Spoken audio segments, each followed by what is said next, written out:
যারা রমজান মাস পেয়েছে, 1 মাস পরে রমাজান, এখন থেকে 1 মাস পরে রমাজান, রমজান মাসকে পেয়েছে, রমজান মাসে ইবাদত বন্দেগী করে আল্লাহর কাছ থেকে ক্ষমা নিতে পারলো না, এরা ধ্বংস হয়ে যাক, নাউজুবিল্লাহ। 1 মাস পরে আসছে রমজান, দুনিয়াদার মানুষরা অলরেডি প্ল্যান করে ফেলেছে রমজানে কোন কোন পণ্যের দাম কি কি হবে, কিভাবে সিন্ডিকেট করা যায়, কি করা যায়, কেমনে লাভ করা যায়, কি সব ওদের প্ল্যান রেডি।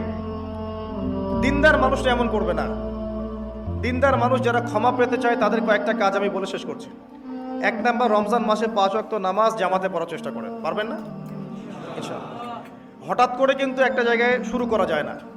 রমজান থেকেই শুরু করব এমনটা করা যাবে না, কিন্তু আগে থেকেই স্টার্ট করতে হবে, তাহলে রমজানে গিয়ে আপনি ফ্লো সৃষ্টি করতে পারবেন। ফ্যান ছেড়েছেন, ফ্যানটা কি ধাপ করে এত জোরে হয়েছে? আস্তে আস্তে আস্তে আস্তে বেড়েছে। একটা স্পিড আসতে সময় লাগে। আপনি প্রথমে দৌড় শুরু করেই তো বাইকে আপনি 100 টানতে পারবেন না।